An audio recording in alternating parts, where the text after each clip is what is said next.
Okay, this video was requested by... Ooh, I actually do not know right now. But this video was requested by someone, so they should be in the comments. So if you do like this, they should be down there somewhere. I probably will pin them.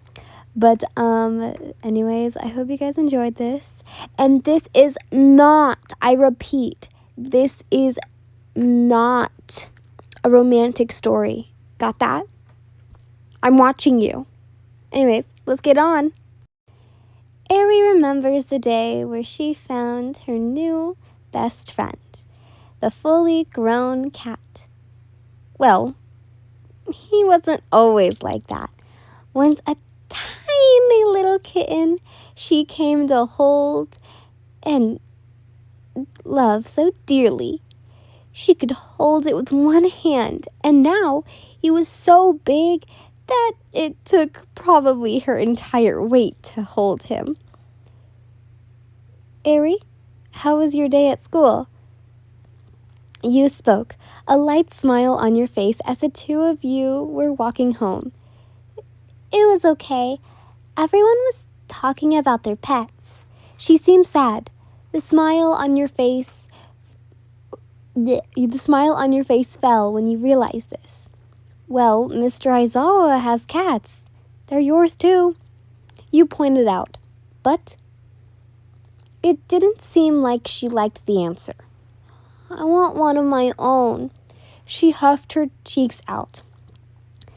Suddenly, slightly sad for the girl. Then, well, why do you want your own then? You asked her, and her face brightened. I want one so it can sleep with me, cuddle up to me, play with me, and so we can dress up too. Her eyes sparkled, thinking of all the things her classmates did with theirs. Ian, did you know that one of them has a dog so big they can ride on it? Ari was even more thrilled. Oh my, you gasped. You then picked her up and placed her on your lap, waiting on the bench for the bus to come. You had pulled out your phone, taking a picture of you and Ari to send to your teacher. You had been technically Ari's, you wouldn't call it caregiver, more like babysitter when Aizawa wasn't home. Yin, do you have any pets? She looked at you after some time. Yeah, why?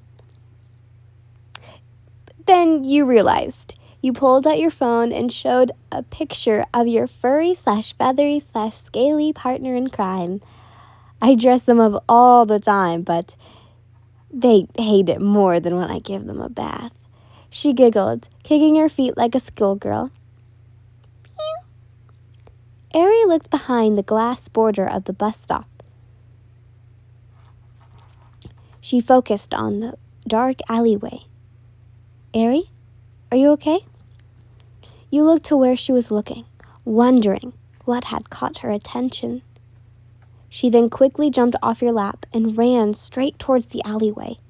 Ari, where are you going? You might get hurt. She could hear you as she ran. That noise became louder and louder until the noise was right in front of her, somewhere next to her. She looked around, wondering where it had come from. She bent down, looking under some things, until she spotted it. A tiny black kitten.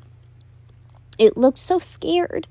Its fur sprawled out of all places, making what she could say was a hissing noise. Ari, there you are, you huffed, taking a breath after breath. There, it's hurt, she pointed. You bent down to her level and saw the kitten. Oh, poor thing. You frowned. But sadly, we can't help it. Huh? She made a noise and looked up at you.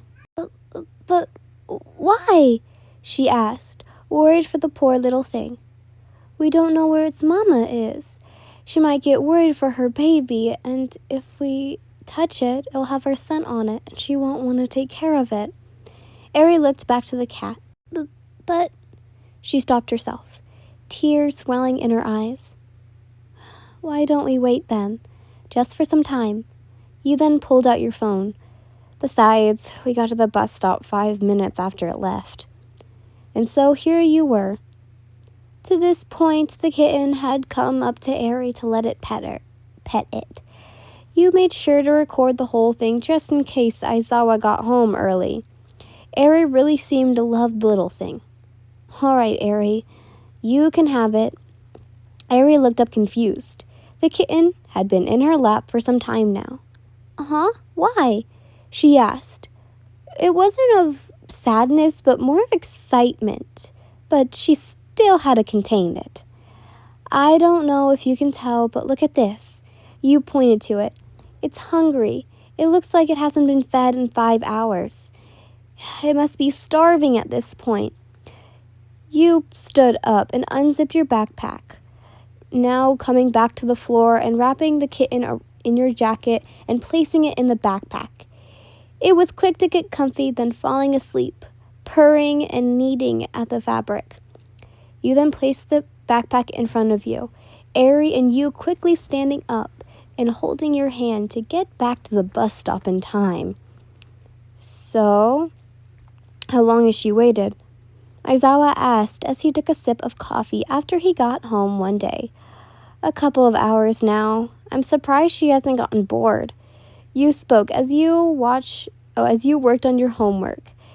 Ari had been watching out for now the big cat that she had grown. He's back! He's back! The two of you looked over to the girl. The fully grown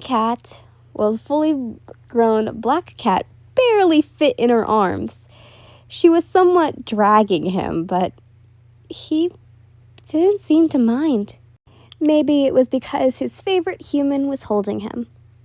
Slowly walking to the living room, placing the cat onto the couch and then sitting next to it. The cat slowly walking towards her lap. Sadly, he was too big to fit entirely. She started to pet him, causing him to purr. He then stood tall, stretching, arching his back. He then looked to the girl, placing his nose onto hers, then licking her face. It tickles! Stop! Aizawa and you both smiled, looking at the pure joy on her face. It was so worth it. You're still in trouble. Man.